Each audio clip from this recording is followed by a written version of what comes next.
Mr. Stevenson, Gene Roddenberry is here to see you. Excellent, send him in. Mr. Roddenberry, come in. Please, call me Gene. Sorry I'm late. Traffic was terrible. Well, it's too bad they just couldn't beam you up, right? Yes, because of the... Yeah. Well, anyway, thanks for seeing me. I really, really appreciate it. Oh, when the creator of Star Trek calls you and tells you he's got an idea for you, you make time. Please, Gene, have a seat. Thanks. Well, I'll get right to the point. As you know, I've been working on a new program, something hip and fresh for modern 80s audiences. I call it Star Trek: The Next Generation. Ooh, love the title, Gene. Go on. I know, right? See, I wanted to encapsulate the spirit of the original Star Trek series, but with an all-new cast of characters that our audience can really relate to. Oh, great. What type of characters? Well, for instance, do you remember the Klingons? Of course. Total baddies, great villains. Well, we have a Klingon character who is a member of the crew of the Enterprise. What? Right? Brilliant. Yeah. We also have a young boy on the crew. Now, he might be young, but he's a genius and uses his mind to get the ship out of trouble all the time. That's great. The young audience will really relate to that. I know. We also have a blind character in the crew. Blind, you say? Yes. You see, Mr. Stevenson, I wanted to show that in the future, there's no stigma surrounding people with disabilities. That's why I wrote a blind character who is also an important member of the crew of the Enterprise. What's his role with the crew? Navigator. Navigator? Yes. Isn't it going to be a little difficult for him to navigate? Oh, he can see though. He wears like a headband over his eyes, which allow him to see.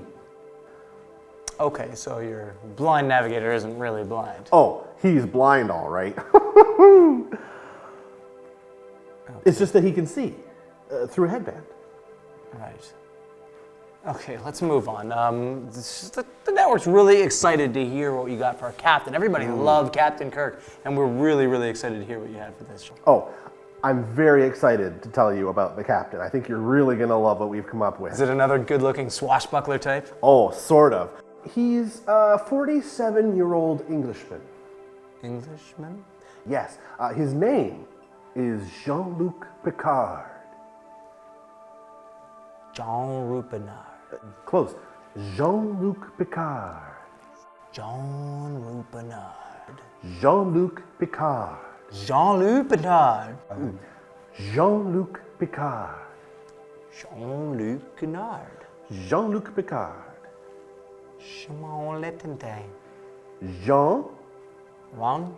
Luc? Picard. Wang. Jean-Luc Picard. Jean-Luc Picard. Follow the bouncing ball. Jean-Luc Picard. Very close.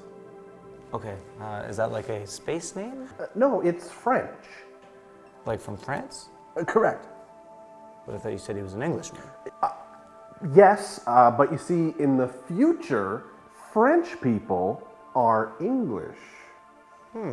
So is he like a sexy Frenchman? Sort of. He looks like a grandpa. Excuse me? Grandpa? Like somebody's grandpa. Like with white hair and all that? Oh, no. No. He's bald. Well, balding. He drinks tea, and he's really particular about it. Okay. Let me see if I got this straight, Mr. Roddenberry. Captain John... Jean-Luc Picard. Captain Jean-Luc Picard is a balding, middle-aged French grandpa who speaks with an English accent and drinks tea. Yes. Oh, and he plays the flute. Oh, okay.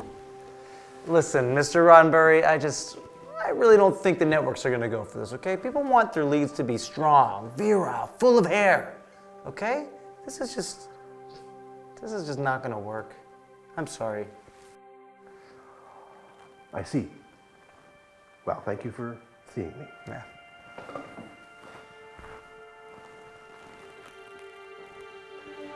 Did I mention the ship's counselor has great big hooters? Sold!